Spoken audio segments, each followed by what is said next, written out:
ये देखा जाए भगवान कैसे लीला को चलाते।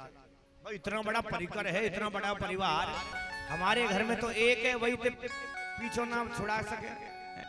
ये भगवान के पास तो 16,108 है, कैसे चलती होगी बात।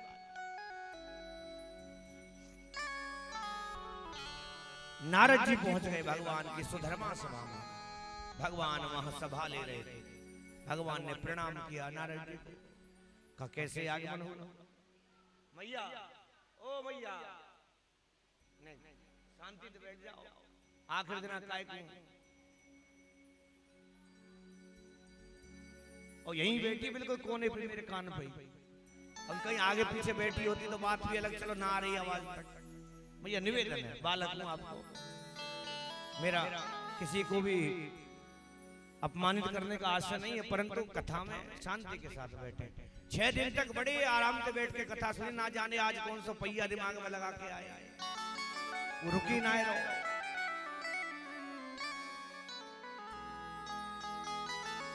और एक बात और है सके मेरे ध्यान में आ गई, आज ये सोच के आई होंगी आज आखिरी दिन, आज इतना बतरा लेंगे, बतरा ले, फिर अगले साल ही मौका मिलेगा बतरावे। ये भी है सके, है ना। तो एक देखो ऐसा करेंगे, कथा विश्राम है जाए, कोई सी घर मत जाइयो, सबरे दरवाजे में करवा दूंगा बंद, और भीतर बैठे रहियो और खूब बतराइयो, जितना बतरावे को मन करे तुम्हारो, है ना।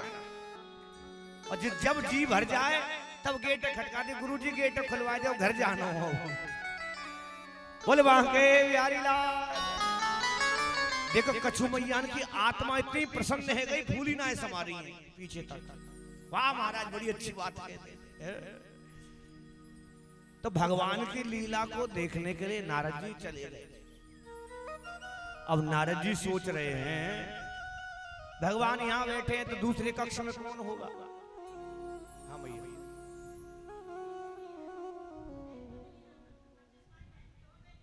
यही डर दे, अपना आप ले जाएगा। हाँ जाकी डिब्बी हो भैया, डिब्बी ले जाए, कोई बात ना, एक डिब्बी भगवान के नाम से।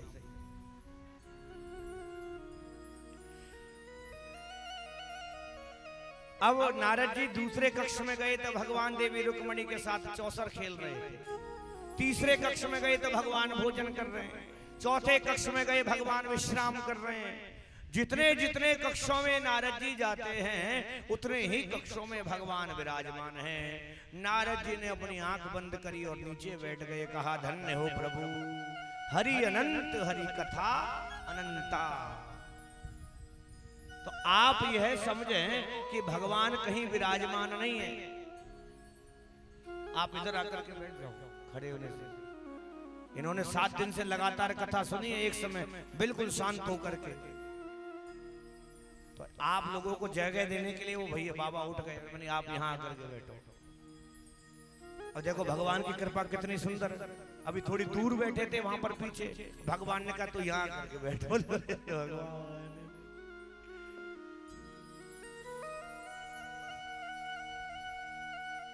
तो भगवान हम सबको फंसाए रहते हैं उसी प्रकार, जैसे भगवान अनंत रूप से विराजमान हैं, उसी प्रकार हमें भी अपनी माया के रूप में फंसाए रहते हैं। पर क्या किया जाए, भगवान की माया से कैसे बचा जाए प्यारे। बड़ी सुंदर एक बात बताऊं, 3 महात्मा जंगल में तपस्या कर रहे थे। तीनों की तपस्या पूर्ण हुई, आकाशवाणी हुई। आकाशवाणी हुई कि तुम्हारी तपस्या पूर्ण हुई। बरसात के दिन थे, तीनों ने आंख खोली तो एक चिड़िया एक महात्मा के सामने दाना चुग रही थी। भगवान की माया के साथ करना क्या है। जब आपको कुछ समझ नहीं आए, सारे रास्ते बंद हो जाएं, दिमाग काम करना बंद कर दे, परिवार साथ लेना बंद कर दे, भगवान की माया घेर ले, तो क्या किया जाए। अब महात्मा के सामने दाना चुग रही थी। अब वो महात्मा देख रहा था चिड़िया, उधर से एक बाज आया, बाज में उड़ान भरी चिड़िया को ले जाने के लिए। अब महात्मा को दया आ गई, भाई संत है तो दया भी होगी, करुणा आ गई। और चिड़िया को बचाने के लिए महात्मा चिल्ला पड़ा, ले गया मार दिया, मार दिया, ले गया मार दिया, मार दिया। बाज वापस हो गया। आकाशवाणी हुई, अरे तुम संत हो, तुमने किसी का भोजन छीन लिया। ये 10 दिन से भूखा बाज था, आज इसको 10 दिन बाद भोजन मिला और तुमने आज इसका भोजन छीन लिया। जाओ, तुम्हारी तपस्या समाप्त होती। अब तपस्या का पूरा फल समाप्त हो गया। इतने में वही चिड़िया खिसकती खिसकती दूसरे महात्मा के सामने पहुंच गई। अब दूसरे महात्मा ने सोचा इसने बचाया तो इसकी खत्म हो गई तपस्या, है खंडित हो गई, अब मैं इसको बचाऊंगा नहीं। दूसरे ने सोचा, अब फिर बाज मारने के लिए तैयार हुआ। अब जैसे ही बाज उड़ा तो दूसरा महात्मा चिल्लाने लगा, ले जा मार दे, ले जा मार दे, ले जा मार दे। अब फिर आकाशवाणी हुई, अरे तुम्हारे हृदय में करुणा दया होनी चाहिए। एक संत होकर के कह रहे हो ले जा मार दे, हिंसा करवा रहे हो। जाओ, तुम्हारी तपस्या खंडित होती है। अब तो जिसने बचाया वो भी गया और जिसने नहीं बचाया वो भी गया। ये भगवान की माया भी हमें ऐसे ही फंसा लेती है, समझ नहीं आता कि इस तरफ जाएं कि इस तरफ जाएं। अब तीसरा महात्मा फंस गया, क्या किया जाए, बचाया जाए कि नहीं बचाया जाए। बचाने वाले की भी गई, नहीं बचाने वाले की भी गई तपस्या। अब फिर बाज उड़ने के लिए तैयार हुआ। तीसरे महात्मा को कुछ नहीं सूझा। जैसे ही बाज ने उड़ान भरी चिड़िया को मारने के लिए, अब संत ने कर ली आंखें बंद। जिन आंखों से देख रहा था आंखों को कर लिया बंद। हाथ को ऊपर उठा करके बोला, राम की माया राम ही जाने, राम की माया राम ही जाने। तो प्यारे, ये भगवान की माया हमें हानि भी कराएगी, लाभ भी कराएगी, धर्म संकट में भी फंसाएगी, पर निकलने का क्या तरीका है। नारद जी भी कहते हैं, राम की माया राम ही जाने। और देखो रुक्मणी जी से भगवान का जितने वर्ष तक संग रहा, एक दिन भी वाद विवाद नहीं होता है। रुक्मणी जी कौन है? लक्ष्मी जी का स्वरूप। एक दिन भगवान ने हंसी मजाक करने लगे। रुक्मणी से कहा, अरे रुक्मणी, तू इतने बड़े राजा की बेटी, हम ग्वाल बाल, तू हमारे चक्कर में फंस गई। अरे किसी बड़े राजा से विवाह होता तो आनंद लेते। इतना कह रहे थे कि मैया मूर्छित होकर के गिर पड़ी। भगवान ने तुरंत चतुर्भुज रूप में प्रकट होकर के मैया को संभाला। रुक्मणी से कहा, रुक्मणी, मैया बोली, प्रभु आज तक हमने किसी और के बारे में सोचा नहीं। जब से जन्म लिया आपके ही छवि को निहारा, आपका ही दर्शन किया, और आप कहते हैं किसी और से विवाह कर लेते, स्वीकार नहीं। एक दिन भी मैया भगवान से विवाद नहीं करती। तो उस कहने का तात्पर्य, हमारे घर में भी कलह नहीं होना चाहिए। और जहां कलह होता है वहां पर कलयुग का निवास होता है, और जहां कलयुग का निवास होता है वहां पर धन लक्ष्मी का संग्रह नहीं हो पाता है। बाबा तुलसी ने इसी बात को बड़ी सुंदर वर्णन में लिखा कि जहां सुमति ताहां संपत्ति नाना, जहां सुमति ताहां संपत्ति नाना, जहां कुमति तहां विपत्ति निदाना, जहां कुमति ताहां विपत्ति निदाना, जहां सुमति तहां संपत्ति नाना, जहां सुमति ताहां संपत्ति नाना, जहां कुमति तहां विपत्ति निदाना, जहां कुमति ताहां विपत्ति निदाना। देखिए, जिस घर में कलेश रहता है, लड़ाई होती है, पति पत्नी के बीच बनती नहीं है, रोज मारम कुट्टा मचती है, वहां भगवान का निवास होता ही नहीं है। वहां लक्ष्मी एक क्षण के लिए भी नहीं रुकती है। और देखो पति पत्नी कौन है? साइकिल के दो पहिए, एक में भी थोड़ी गड़बड़ हो तो साइकिल चलेगी नहीं चलेगी। क्या स्वभाव होना चाहिए? अगर पत्नी तेज है तो पति को शांत होना चाहिए, अगर पति तेज है तो पत्नी को शांत होना चाहिए। और भगवान भी ऐसे ही जोड़ी बना करके भेजता है। उसको पता है अगर ये तेज बोलेगा तो ये शांत हो जाएगी, नहीं तो रोज भैया कौन खड़ा रहेगा दरवाजे पे। और देखो पत्नियों की लड़ाई कोई बड़ी बात नहीं है। पत्नियों की लड़ाई किस बात की है? अनेक अनेक कथाओं पर पर्चियां ले लेके आती है माताएं। महाराज हमारे घर में ऐसी समस्या है। मैंने कहा मैया कहा समस्या है? कहिए हमारी सुनते नहीं है। और सुनने का मतलब जितनी तनख्वाह आवे, जितनो जेब में पैसा हो, जे जाके देवी के सामने झाड़ दो, देवी की ढोकरे दे तो सब सुनना शुरू बोल गोविंद भगवान। देखो एक मंत्र बता देता हूं ऐसा, जिनको ये शिकायत है ना कि हमारे सुनते नहीं, पति वश में करने का मंत्र है। बताओ कौन कौन सुनना चाहता है? हाथ कोई सी ना उठावेगी पर सुनो सब चाहे। चलो एक बार बता देता हूं, अगर जीवन में आपने इस मंत्र को धारण कर लिया तो कहता हूं आपका घर स्वर्ग बन जाए। एक बार एक राजा, उसकी दो पत्नियां। छोटी रानी नहीं आई तो बड़ी रानी से राजा ने बात करना कम कर दिया।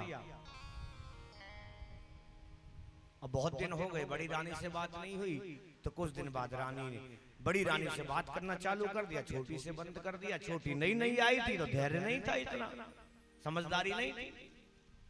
अब तो बड़ी चिंता में आ गई। तो उसकी एक सखी थी, बड़ी चतुर सी कोई, उनसी इनमें तो ऐसी चतुर सी दिख ना रही। यहाँ की सब सीधी हैं वैसे तो, यहाँ की ना ऐसी चतुर सी, पर हाँ थी उसके साथ में कोई। अब वो बोली देख बहन मेरे पास एक ऐसो बाबा जी है, ऐसो तावीज भरवा के लाऊंगी, तेरो पति तेरे चक्कर काटेगा।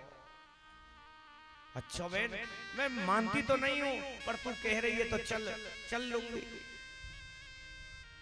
क्योंकि राजा बात में चीत करना बंद कर दिया तो चिंता में बैठ गए। अब दूसरे दिन जंगल में ले गई। उस समय सूरदास जी सूर सागर लिख रहे थे। घनघोर जंगल पहुंच गई, रानी को लेकर के प्रणाम किया। बाबा ने कहा बेटी इस घनघोर जंगल में तू क्या कर रही है? कि बाबा दर्शन करने आई है। कि दर्शन करने आई है तो जा अपने घर को।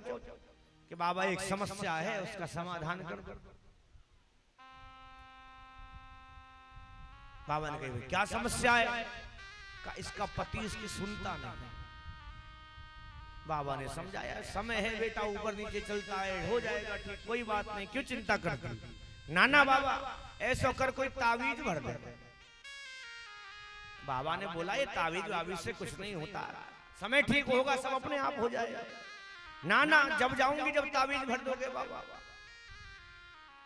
अब बाबा तो बाबा, उसको क्या लेना देना। बाबा ने एक मंत्र जो था उसको आता था, बाबा ने वो मंत्र लिख करके रानी को दे दिया, का इसको गले में बांध लेना। अब रानी ने वो तावीज गले में बांधा। भगवान की ऐसी कृपा हुई, राजा छोटी रानी से बात करने लगा। अब तो रानी को विश्वास होगा बाबा चमत्कारी है। बोलो अब बड़ी रानी ने देखा छोटी जो है, छोटी से ऐसे ही बात नहीं कर रहे हैं, कोई जादू टोना टोटका करवा करके आई। राजा के पास गई शिकायत लेकर के, कहा ये आप ऐसे ही बात नहीं कर रहे हो, उसके जादू करके आई है, टोना करवा करके आई है, आपको वश में करना चाहती है। राजा को लगा मुझे वश में कौन कर सकता है, अभी बताता हूं। रानी को प्रजा में बीच में बुलाया, देखा तो वास्तव में तावीज बंधा था। राजा ने कहा अभी देखता हूं कौन मुझे वश में कर सकता है। तलवार की नोक से तावीज को काटा, फुड़वाया, वो पत्र निकलवा लिया जिसमें मंत्र लिखा था। अब मंत्र क्या लिखा था अब बताओ कौन कौन सुनना चाहता है? एक आई ये सच्ची है, ये मैया सबसे बढ़िया, याने बता दी हाँ हमारे जरूरत है हमें, है ना। अब बताओ जा जा की जरूरत है, एक एक बार हाथ तो उठा के दिखाओ। कोई सी नोटा फेंक। चलो एक बार बता देते। उसमें जो मंत्र लिखा था उसमें लिखा है जिससे पति वश में हो जाता है, जीवन में उतार लिया तो आपके ग्रस्त का चक्र बदल जाएगा, ग्रस्त का आनंद बदल जाएगा। उसमें क्या लिखा था कि जादू टोना पीर पैगंबर, कि जादू टोना पीर पैगंबर इनको त्यागे जो, कि जादू टोना पीर पैगंबर इनको त्यागे जो, और पति कहे वे सही करे तो पति वश में हो। गोविंद भगवान। इसलिए बाबा तुलसी ने लिख दिया कि जहां सुमति ताहां संपत्ति नाना, जहां सुमति ताहां संपत्ति नाना, जहां कुमति ताहां विपत्ति निदाना, जहां कुमति ताहां विपत्ति निदाना। भगवान की लीला को प्रणाम करते हुए नारद जी अपने स्थान को जाते हैं। उधर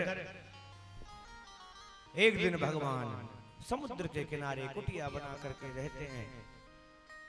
सब लोग द्वारकापुरी में ढूंढ रहे हैं कन्हैया कहाँ है, कन्हैया कहाँ है, पर कन्हैया द्वारकापुरी में है ही नहीं।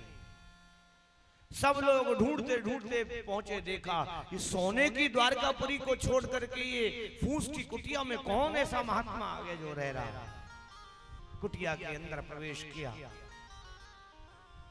अंदर जाकर के देखा लंबी लंबी जटाएं नेत्रों से अश्रुधार बह रही है, रोम रोम खड़ा है शरीर का, और एक ही शब्द का उच्चारण सुनाई दे रहा है, शिरा शिरा शिरा। कौन है वो? स्वयं भगवान कृष्ण निरंतर श्री राधा रानी का ध्यान कर रहे हैं। उद्धव भगवान के पास बैठ गया, कहा प्रभु कौन है ये श्री राधा, आप जिनका निरंतर ध्यान करते हैं, रो क्यों रहे हैं? भगवान उद्धव से कहते हैं, उद्धव मैं ब्रज को बहुत याद करता हूं, मैं उन ब्रजवासियों के साथ छल करके आया,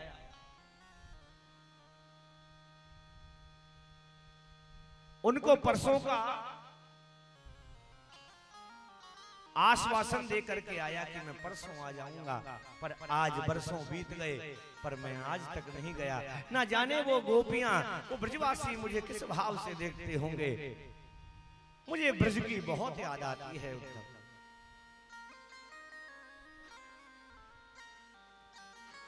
उद्धव ने भगवान को समझाया, कन्हैया आप तो स्वयं परमात्मा हो और आप ये बात कर रहे हो। उद्धव तू प्रेम को नहीं जानता, जो प्रेम होता है वो सर्वस्व निछावर करने वाला होता है, और प्रेम में हानि लाभ नहीं देखा जाता है, प्रेम में स्वार्थ नहीं देखा जाता है, और जिस प्रेम में स्वार्थ हो वो प्रेम ही नहीं होता है। पति पत्नी का प्रेम निस्वार्थ होना चाहिए, माँ बच्चे का प्रेम निस्वार्थ होता है। कोई स्वार्थ है माँ का बच्चे से? बच्चे का ही स्वार्थ है, पर माँ का स्वार्थ नहीं। तो जिस प्रेम में निर्मलता हो, कोमलता हो, सरलता हो, निष्कपट हो, वही वास्तव में सच्चा प्रेम बताया गया है। आज हम प्रेम कर रहे हैं किस लिए? कि हमारा लाभ हो जाए, पर हम प्यारे प्रेम नहीं है, नाम प्रेम का देते हैं, परंतु हम प्रेम करना जानते ही नहीं है। प्रेम किसकी तरह होता है? पानी की तरह है? इतना सरल, इतना कोमल, इतना सप्र, धैर्यवान, परंतु जो वास्तव में प्रेमी होता है उसकी परीक्षाएं बड़ी होती हैं। लिखा कि जो प्रेम गली में आए नहीं, प्रियतम का ठिकाना क्या जाने, जिसने कभी प्रेम किया ही नहीं वो प्रेम निभाना क्या जाने। जिस दिल में ना पैदा दर्द हुआ, जिस दिल में ना पैदा दर्द हुआ, वो जाने पीर पराई क्या, मीरा है दीवानी मोहन की, संसार दीवाना क्या जाने। अगर प्रेम जानना है राधा से पूछो, मीरा से पूछो, उद्धव। आज भगवान उद्धव के ज्ञान के अहंकार को तोड़ने के लिए कहते हैं, उद्धव इतने वर्ष हो गए मैं गया नहीं, क्या तुम मेरा पत्र लेकर के वृंदावन जा सकते हो?